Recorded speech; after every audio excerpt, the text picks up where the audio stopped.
Hello everyone and welcome back to the channel. आप सबका channel पर बहुत बहुत स्वागत है। मित्रों, हम लोगों ने engagement and quality control standards यानी जितने भी आपके ऑडिटिंग फील्ड से रिलेटेड स्टैंडर्ड्स है जो हमारे प्यारे इंस्टीट्यूट ने इशू किए उनको डिटेल में पढ़ने वाली सीरीज़ शुरू की है जिसका नाम है डेली एसए सीरीज़। इसमें हम हर एक स्टैंडर्ड का हर एक पैराग्राफ डिटेल में पढ़ते हैं ताकि जो भी बच्चे चार्टर्ड अकाउंटेंसी कोर्स को अभी शुरुआत कर रहे हैं या सीए इंटर या सीए फाइनल में है एंड जो चार्टर्ड अकाउंटेंट बन चुके हैं उन दोनों को सही क्लैरिटी मिल सके with respect to engagement and quality control standards. इसमें हम जो स्टडी मटेरियल रेफर करते हैं वो हमारे इंस्टीट्यूट के जो ओरिजिनल डॉक्यूमेंट्स है प्रॉपर स्टैंडर्ड्स के उनसे हम रेफर करके पढ़ाई करते हैं। तो हम लोगों ने सबसे पहला डॉक्यूमेंट पढ़ना शुरू किया है जिसका नाम है प्रीफेस। प्रीफेस का मतलब होता है इंट्रोडक्शन। इंट्रोडक्शन में इस वीडियो में हम लोग पढ़ने वाले हैं पैराग्राफ नंबर 11 को। पैराग्राफ नंबर 11 हमें ज्ञान प्रदान करता है with respect to guidance notes. अब यहाँ पर आप देखो, जैसे जैसे आप ये कंटेंट वाला यानी इंडेक्स पढ़ोगे तो आपको ध्यान में आएगा कि हमारा institute auditing and assurance standard board के अंदर कौन से स्टडी मटेरियल कौन से स्टैंडर्ड्स इशू करता है जो हमारे लिए as a chartered accountancy professional relevant है।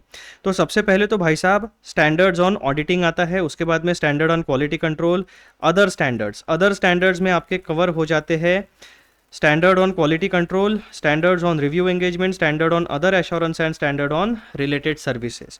फिर आगे बढ़ते हैं हम लोग वहाँ पे हमें पता चलता है कि जनरल क्लैरिफिकेशंस भी हमारा इंस्टीट्यूट इशू करता है। Then authority attached to other standards and general clarifications. अब पैराग्राफ नंबर 11 पे हम पहुंच गए हैं, वहां पे हमें पता चलता है गाइडेंस नोट्स के बारे में।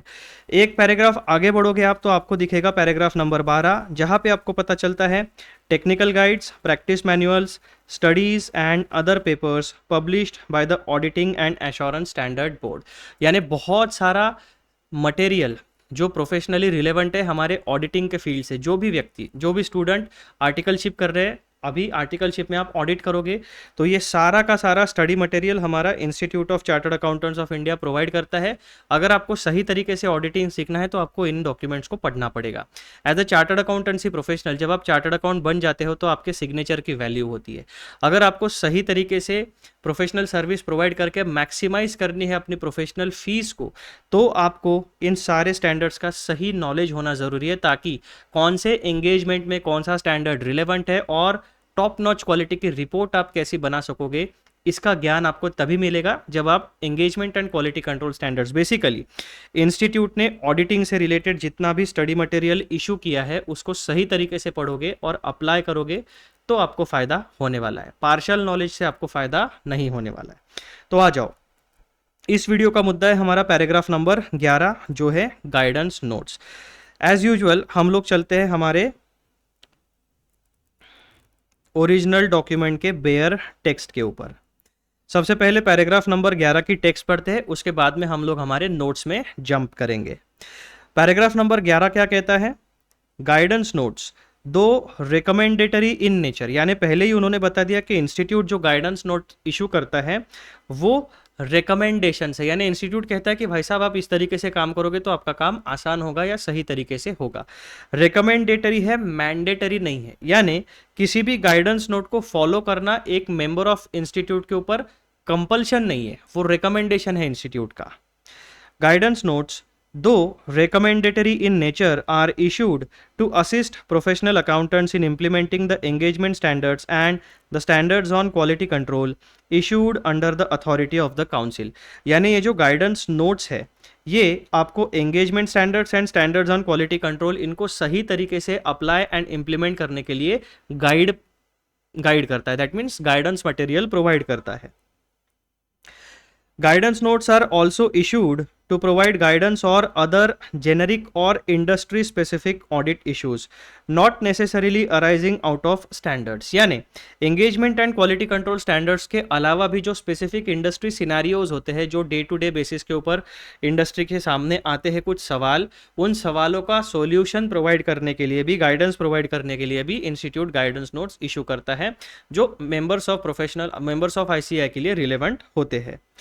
Professional accountants should be aware and should be aware of and consider guidance notes applicable to the engagement. यानी engagement and quality control standards and general clarifications, इसके अलावा आपके स्पेसिफिक एंगेजमेंट में कौन सा गाइडेंस नोट एप्लीकेबल है उसके बारे में आपके पास अवेयरनेस होना चाहिए, आपको नॉलेज होना चाहिए. अ professional accountant who does not consider and apply the guidance who does not consider and apply the guidance included in the relevant guidance note should take reasonable and adequate care in performing the alternate procedures adopted by him to deal with such objectives and basic principles set out in the guidance notes. तो देखो, engagement and quality control standard तो आपको and general clarifications आपको as it is follow करना है. उस rule का एक एक्सेप्शन है, कब आप डेविएट कर सकते हो, जब वो बताए गए स्टैंडर्ड प्रोसीजर्स आपके केस में इनफेक्टिव है, तब आप ऑल्टरनेटिव प्रोसीजर्स को फॉलो कर सकते हो. ऑल्टरनेटिव प्रोसीजर्स को फॉलो करने के लिए सबसे पहले आप किन चीज़ों को रेफर करोगे, आप गाइडेंस नोट्स को रेफर करोगे, और उसके बाद भी अगर आपको कोई और ऑल्टरनेटिव प्रोसीजर्स यानी गाइडेंस नोट में बताए गए रिकमेंडेशंस भी आपको फॉलो नहीं करने, तब आपको professional care and due diligence के साथ ये सारा काम करना पड़ेगा. In such situations, a professional accountant should also document the rationale in performing the alternate procedures. यानी हमारा हायरार्की क्या होगा, पहले तो engagement and quality control standards को देखो एज इट इज़ एप्लीकेबल होते हैं या नहीं. एज इट इज़ एप्लीकेबल होते हैं तो वेल एंड गुड, कोई बात नहीं. अगर ऑल्टरनेटिव प्रोसीजर यूज़ करना पड़ेगा तो उसका पूरा डॉक्यूमेंटेशन करो. ऑल्टरनेटिव प्रोसीजर को अप्लाई इंप्लीमेंट करने से पहले गाइडेंस नोट ढूंढो, आपके सिनेरियो के लिए कोई गाइडेंस नोट है या नहीं. अगर गाइडेंस नोट है तो उसमें रिकमेंड किए गए ऑल्टरनेटिव प्रोसीजर्स उसमें जो रिकमेंडेशन है उस तरीके से काम करो. अगर उससे भी आपकी बात नहीं बनती है तो फिर आप अपने हिसाब से एक ऑल्टरनेटिव प्रोसीजर्स को डिवाइस कर सकते हो, लेकिन उसके पूरी जिम्मेदारी आपके ऊपर होने वाली है. तो engagement standards, general clarifications, guidance notes and then आपके स्पेसिफिक सिनेरियो के हिसाब से आपको जो चीज़ें करनी है वो, इन सारी बातों का डॉक्यूमेंटेशन आपको सही तरीके से करना पड़ेगा. इस पूरे के पूरे डॉक्यूमेंटेशन को हम कहते हैं ऑडिट वर्किंग पेपर्स. तो मित्रों, बेसिकली पैराग्राफ नंबर 11 जो है वो आपको अवेयर करता है गाइडेंस नोट का नेचर क्या है, वो रिकमेंडेशन है, उसमें किस तरीके का कंटेंट होता है और किस तरीके से उन्हें एक प्रोफेशनल अकाउंटेंट को हैंडल करना है. अब मैं आपको लेके चलता हूँ हमारे नोट्स में, जो कि है पैराग्राफ नंबर 11 के नोट्स. जब हम इस पूरे के पूरे टॉपिक को डिकोड करते हैं तब हमारे सामने कुल मिलाकर 7 कोर पॉइंट्स हमारे ध्यान में आते हैं. पहला पॉइंट क्या है, व्हाट आर गाइडेंस नोट्स, यानी ये गाइडेंस नोट है क्या. Point number 2, nature and authority of guidance note, यानी मैंडेटरी है या रिकमेंडेटरी है. Point number 3, purpose and coverage of guidance note, guidance note issue करने का पर्पस क्या है, उसमें किस तरीके का कंटेंट कवर किया गया है. एप्लीकेबिलिटी इन प्रैक्टिस, कोई प्रोफेशनल अकाउंटेंट गाइडेंस नोट को एक्चुअल रियल लाइफ सिनेरियो में किस तरीके से अप्लाई करेगा, इंप्लीमेंट करेगा. Deviation, point number 5, deviation from guidance notes, conditions and responsibilities. आप अगर गाइडेंस नोट में जो रिकमेंडेशंस दिए हैं उससे भी डेविएट करते हो तो ऐसे केसेस में क्या कंडीशंस में आप डेविएट कर सकते हो और रिस्पॉन्सिबिलिटीज क्या है एक प्रोफेशनल अकाउंटेंट के ऊपर, वो सारी बातें. Point number 6, documentation requirement in case of deviation. Point number 7, practical implication for auditors. And point number 8, इस पूरे के पूरे टॉपिक की शॉर्ट समरी. चलो पॉइंट नंबर 1 पढ़ते हैं और समझते हैं. व्हाट आर गाइडेंस नोट्स, ये गाइडेंस नोट्स होते क्या है, तो उसकी सबसे पहले डेफिनेशन देखो.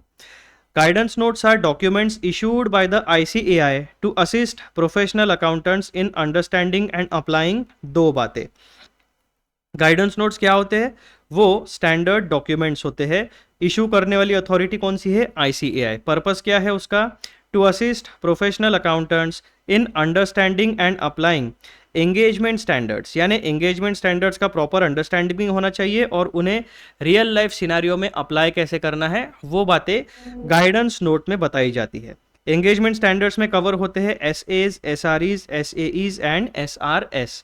एंड दूसरा मुद्दा, गाइडेंस नोट किस प्रोफेशनल अकाउंटेंट्स को असिस्ट करती है to understand and apply standards on quality control. Example standard SQC 1 and अभी अगर SQC 2 अगर आपके लिए एप्लीकेबल हो गया है तो वो, अदरवाइज SQC 1 फिलहाल हम समझेंगे। तो बेसिकली गाइडेंस नोट में असिस्टेंस होता है प्रोफेशनल अकाउंटेंट्स के लिए to understand and apply engagement and quality control standards issued by, ठीक है, the auditing and assurance standards board, that is AASB under the authority of the ICAI Council। Basically guidance note issue कौन करता है? AASB under the authority of ICAI Council। चलो point number 2, nature and authority of guidance note. Guidance note का nature कैसे है? तो guidance note का nature है रिकमेंडेटरी नॉट मैंडेटरी। कंपलसरी नहीं है फॉलो करना, लेकिन हाँ ICAI चाहता है कि आप फॉलो करिए ताकि आपका काम आसान हो। दूसरा, that means they do not have the binding force of a standard but provide authoritative support। वो एक असिस्टेंस है, सपोर्ट डॉक्यूमेंट है, स्टिल इंपॉर्टेंट, ठीक है। रिकमेंडेटरी है, मैंडेटरी नहीं है, फिर भी गाइडेंस नोट इंपॉर्टेंट है। क्यों? इग्नोरिंग देम कंप्लीटली और without justification may expose a professional accountant to allegations of negligence। जैसा हमने प्रीवियस वीडियो में देखा था, पैराग्राफ नंबर 10 में, अगर आप engagement and quality control standards, उसके बाद में जनरल क्लैरिफिकेशन, उसके बाद में गाइडेंस नोट, अगर इनको सही तरीके से फॉलो नहीं करते हो, इनको इग्नोर करते हो, तो आपके ऊपर 3 सिनारियोज में प्रोफेशनल मिसकंडक्ट का चार्ज लग सकता है या प्रोफेशनल नेग्लिजेंस का चार्ज लग सकता है। कौन सा? Failure to disclose material fact, failure to exercise due diligence and failure to invite attention to material departure, यानी रिपोर्टिंग। इस तरीके से 3 केसेस में आपके ऊपर प्रोफेशनल मिसकंडक्ट या प्रोफेशनल नेग्लिजेंस का चार्ज लग सकता है। इसीलिए ये रिकमेंडेटरी होता है कि गाइडेंस नोट आप सही तरीके से फॉलो करो। Then point number 3, purpose and coverage of guidance notes. Guidance note का मेन पर्पस क्या होता है? Help apply existing standards properly, यानी इंस्टीट्यूट ने टिल डेट जो engagement and quality control standards issue कर दिए हैं उनको सही तरीके से समझना और अप्लाई करना। ये पर अप्लाई कैसे करना, इसका असिस्टेंस एक गाइडेंस नोट एक प्रोफेशनल चार्टर्ड अकाउंटेंट को प्रोवाइड करता है। Then offer guidance on implementation and interpretation of technical issues. 2 बातों में गाइडेंस नोट मदद करती है। 2 पर्पस है गाइडेंस नोट के, पहला अप्लाई करो एग्जिस्टिंग स्टैंडर्ड्स को प्रॉपरली, एंड दूसरा offer guidance and implementation, offer guidance on implementation and interpretation of technical issues. Chartered accountancy की प्रैक्टिस जो होती है ना, उसमें सबसे मेन डेटा होता है हमारा फाइनेंशियल स्टेटमेंट्स। फाइनेंशियल स्टेटमेंट्स में आपकी बैलेंस शीट आ गई, P&L आ गया, नोट्स टू अकाउंट्स आ गए, शेड्यूल्स टू अकाउंट्स आ गया, cash flow fund flow statement आ गया। अगर एप्लीकेबल है तो आपका चेंजेस इन इक्विटी वाला स्टेटमेंट भी इंक्लूड हो जाता है। तो इसमें बहुत सारा डेटा होता है। अब ये जो फाइनेंस का डेटा होता है, कई बार टेक्निकल टर्म्स होती है, कई बार बहुत सारे ट्रांजैक्शंस होते हैं जो कॉम्प्लेक्स नेचर के होते हैं। अब यहाँ पर टेक्निकलिटी कहाँ पे आ सकती है आपकी? जहाँ पर लॉ इंटीग्रेट हो जाता है, यानी टैक्सेशन लॉज, GST लॉज, उसके बाद में आपके कंपनी लॉ हो गया, तो अलग अलग प्रकार के लॉज है, PF एक्ट हो गया, ग्रेच्युटी एक्ट हो गया, प्रोफेशन टैक्स हो गया, TDS कंप्लायंस हो गया। तो ये सारी चीज़ें बहुत टेक्निकल इश्यूज होते हैं। तो टेक्निकल इश्यूज को आसान करने के लिए from the auditors perspective guidance note आपको मदद करती है। गाइडेंस नोट का कवरेज उस किन चीज़ों को एड्रेस करती है? Guidance note can address both generic issues, example audit of inventories, and industry specific issues, example audit of banks, NBFC and insurance company. Financial statement के किसी एक एस्पेक्ट को, यानी जेनेरिक इशू को भी गाइडेंस नोट एड्रेस कर सकती है, और दूसरा इंडस्ट्री स्पेसिफिक इश्यूज को, यानी बहुत ब्रॉड एरिया को भी गाइडेंस नोट एड्रेस कर सकती है। may cover areas not specifically dealt within a standard, filling practical knowledge gaps. अब हमें पहले दिन से ये पता है कि इस दुनिया में जितना सारा नॉलेज है, वो सारा का सारा knowledge with respect to audit, accounting, सबका सब एक बुक में इंक्लूड करना इम्पॉसिबल है। इसीलिए क्या निर्माण होती है वहाँ पर? नॉलेज गैप्स निर्माण होती है। जब आप एंगेजमेंट स्टैंडर्ड इशू कर दो, लेकिन बिजनेस सिनेरियो अगर बदल गया, तो हर बार हम एंगेजमेंट स्टैंडर्ड्स को चेंज नहीं कर सकते। एंगेजमेंट स्टैंडर्ड्स को चेंज करने की बहुत लंबी प्रोसीजर होती है। फिर क्या करते हैं? जनरल क्लैरिफिकेशन इशू कर देते हैं। अगर जनरल क्लैरिफिकेशन इशू करना भी डिफिकल्ट हो रहा है, बहुत लेंदी प्रोसेस होती है, तो फिर क्या करते हैं? एक गाइडेंस नोट इशू कर दो, यानी रिकमेंडेशंस इशू कर दो कि एक स्पेसिफिक इंडस्ट्री स्पेसिफिक इशू को किस तरीके से हैंडल करना है। May cover areas not specifically dealt with in a standard, यानी ऐसा हो सकता है कि किसी engagement and quality control standard में कोई इंडस्ट्री स्पेसिफिक इशू को कवर ना किया हो, उसके लिए भी गाइडेंस नोट इंस्टीट्यूट ने इशू कर दी है। Point number 4, applicability in practice. Professional obligation. Every chartered accountant should be aware of relevant guidance notes applicable to their engagement. जिस तरीके से आपको मैंडेटरी स्टडी मटेरियल के बारे में पता होना चाहिए, उसी तरीके से आपको रिकमेंडेटरी स्टडी मटेरियल के बारे में भी पता होना चाहिए, क्योंकि उसमें एक प्रोफेशनल गाइडेंस दिया हुआ था as a member of chartered accountant. यहाँ पर हम स्टूडेंट्स की फिलहाल बात नहीं कर रहे जो ऑडिट असिस्टेंट होते, जो आर्टिकलशिप करते हैं। हम यहाँ पर क्वालिफाइड चार्टर्ड अकाउंटेंट की बात करते हैं जिसके पास साइन करने की अथॉरिटी है। Every chartered accountant should be aware of relevant guidance note, यानी जब आप कोई भी प्रकार का काम करो, चाहे वो ऑडिटिंग हो, रिव्यू हो, एश्योरेंस हो, आपको उस मुद्दे से रिलेटेड गाइडेंस नोट अगर इंस्टीट्यूट ने इशू की है तो उसके बारे में नॉलेज होना चाहिए। वो गाइडेंस नोट क्या क्या आपको रिकमेंडेशंस देती है उसके बारे में आपको रिसर्च करना पड़ेगा before you start your work.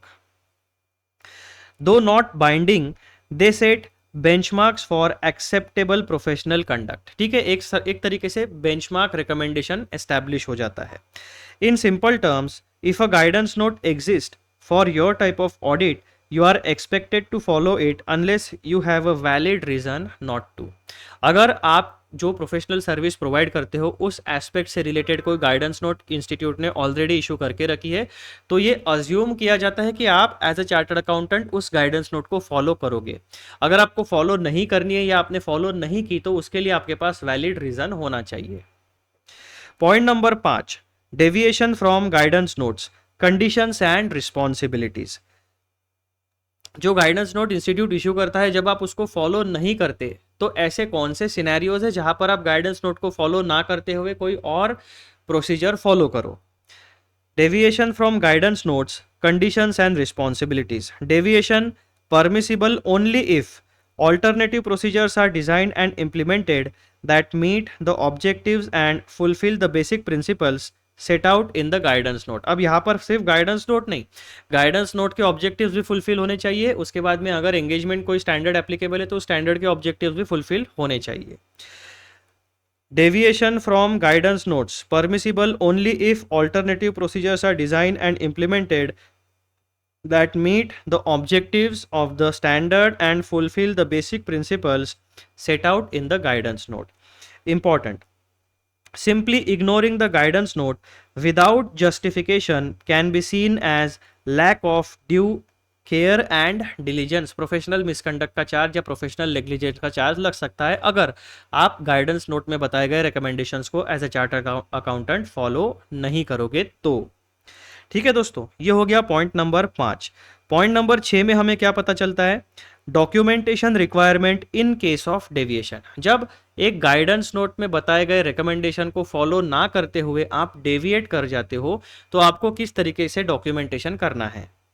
If a professional accountant does not follow relevant guidance note then he must document. अब यहां पर डॉक्यूमेंटेशन मैंडेटरी है। The reason for deviation, the alternate procedure adopted, how these alternatives still meet the intended objectives and principles. Then this protects the professional accountant in case of review, scrutiny or disciplinary inquiry. Basically आप as a professional एक chartered accountant ने अपना काम सही तरीके से करना चाहिए, इसीलिए engagement and quality control standards, general clarifications, guidance notes and technical and other material institute issue करता है। फिर देखो point number 7, practical implications four auditors. 3 बातें हमें ध्यान में रखनी है। प्रैक्टिकल इम्प्लीकेशन कौन से एरिया में होने वाला है, with guidance note, without guidance note, यानी गाइडेंस नोट जब आप फॉलो करोगे या गाइडेंस नोट आप फॉलो नहीं करोगे यानी डेविएट करोगे तब किस तरीके से इम्पैक्ट होने वाला है। सबसे पहला, authority level with guidance note, recommendatory not mandatory, then deviation allowed only with justification। Authority level यानी गाइडेंस नोट की क्या अथॉरिटी है। ठीक है, अगर गाइडेंस नोट उस स्पेसिफिक इशू के ऊपर है तो ये रिकमेंडेड है कि भाई साहब उसको फॉलो कर लो। अगर आप डेविएट करना चाहते हो तो प्रॉपर जस्टिफिकेशन होना चाहिए। दूसरा, obligation should be followed wherever relevant, यहाँ पर शुड बी वर्ड है, मस्ट भी नहीं है, ठीक है, तो वर्डिंग्स के ऊपर ध्यान रखना। जहाँ पर भी मस्ट वर्ड आता है, मस्ट बी फॉलोड यानी कंपल्शन है, मैंडेटरी नेचर हो जाता है। यहाँ पर क्या लिखा है, शुड बी फॉलोड यानी रिकमेंडेटरी नेचर है, मैंडेटरी नेचर नहीं है। ऑब्लिगेशन किसके ऊपर है, चार्टर्ड अकाउंटेंट्स के ऊपर। अगर गाइडेंस नोट अवेलेबल है तो guidance note should be followed wherever relevant. Must apply alternate procedures with proper care, अगर गाइडेंस नोट इशू नहीं की गई है तो भाई साहब ऑल्टरनेटिव प्रोसीजर्स अप्लाई करो with utmost professional due diligence. Then documentation requirement क्या है, अगर आप गाइडेंस नोट को फॉलो करते हो या फिर गाइडेंस नोट आपके पास अवेलेबल है तो क्या होगा, नॉर्मल डॉक्यूमेंटेशन, कोई ज़्यादा तामझाम की ज़रूरत नहीं है, जो रिकमेंडेशंस है उस तरीके से काम करो, जो काम किया उसे डॉक्यूमेंट करो। अगर गाइडेंस नोट नहीं है या फिर आप गाइडेंस नोट से गाइडेंस नोट से जब आप डेविएट करते हो, यानी गाइडेंस नोट आपके पास एक स्पेसिफिक सिनेरियो में अवेलेबल है लेकिन आप उस गाइडेंस नोट में बताए गए रिकमेंडेशन को फॉलो ना करते हुए डेविएट कर जाते हो और ऑल्टरनेटिव प्रोसीजर को फॉलो करते हो, तो ऐसे केसेस में आपको एडिशनल डॉक्यूमेंटेशन करना पड़ेगा। यानी नॉर्मल डॉक्यूमेंटेशन तो आप करोगे ही, प्लस एडिशनली आपको ऑल्टरनेटिव प्रोसीजर्स के आपने डेविएट क्यों किया उसके रीजंस, ऑल्टरनेटिव प्रोसेस कौन सी फॉलो की, कंप्लीट डॉक्यूमेंटेशन एंड रैशनल यानी आपने ऑब्जेक्टिव्स अचीव किए या नहीं किए वो बताना पड़ेगा। Then risk of non compliance, अगर आपने गाइडेंस नोट को फॉलो कर लिया तो नॉन कंप्लायंस की रिस्क एकदम लो हो जाती है, नेग्लिजिबल हो जाती है। अगर आपने गाइडेंस नोट से डेविएट कर लिया तो आपकी जो रिस्क ऑफ नॉन कंप्लायंस है वो बढ़ जाती है और आपको डॉक्यूमेंटेशन रिस्क ऑफ यानी आपके ऊपर फिर थोड़ा सा स्क्रूटिनी ज़्यादा हो सकती है। Then professional diligence implied in use and must be clearly demonstrated if deviated. Professional diligence यानी अटमोस्ट केयर आपको लेनी पड़ेगी। अगर आप फॉलो करते हो तो ये प्रोफेशनल डिलीजेंस वाला पॉइंट यहाँ पे इम्प्लाइड है, यानी ऑटोमेटिकली ये अज्यूम कर लिया जाता है कि भाई साहब एक चार्टर्ड अकाउंटेंट ने ICAI ने इशू किया गया गाइडेंस नोट फॉलो किया, दैट मीन्स प्रोफेशनल डिलीजेंस उसने फॉलो किया है। अगर आप गाइडेंस नोट फॉलो नहीं करते हो तो फिर आपको क्लियरली डेमॉन्स्ट्रेट करना पड़ेगा कि भाई साहब आपने professional diligence and due care follow की है।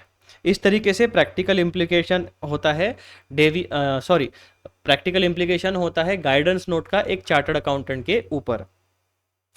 पॉइंट नंबर 8 यानी हमारा जो अभी तक पूरा डिस्कशन हुआ है पैराग्राफ नंबर 11 का, उस पैराग्राफ नंबर 11 की एक कंप्लीट समरी।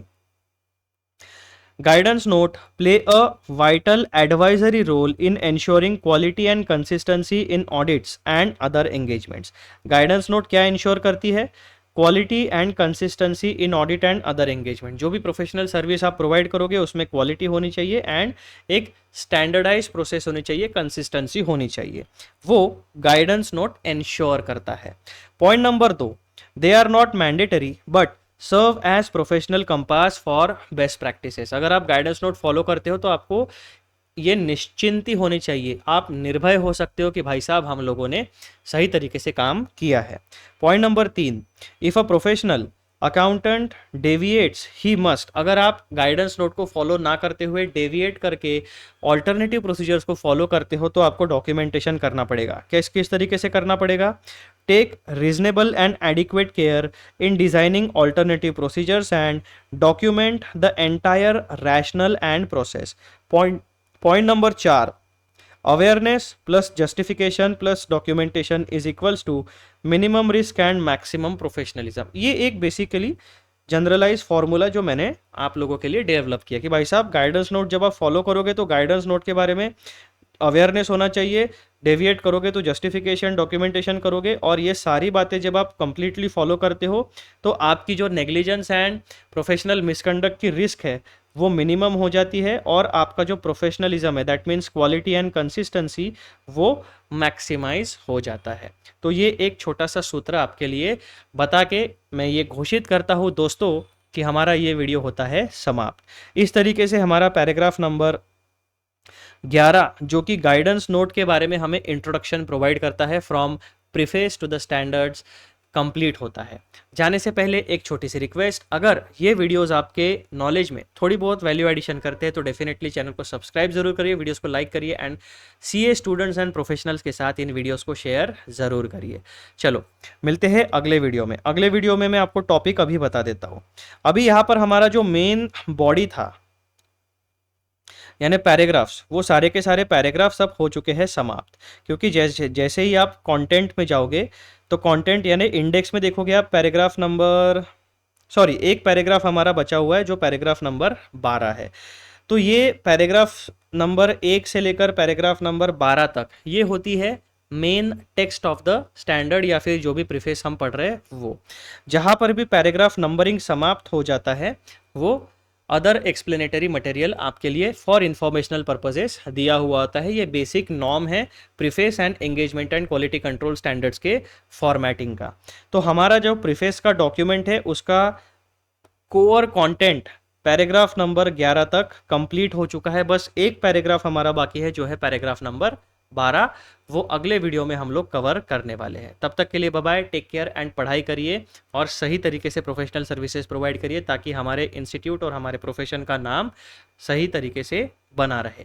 चलो मिलते हैं।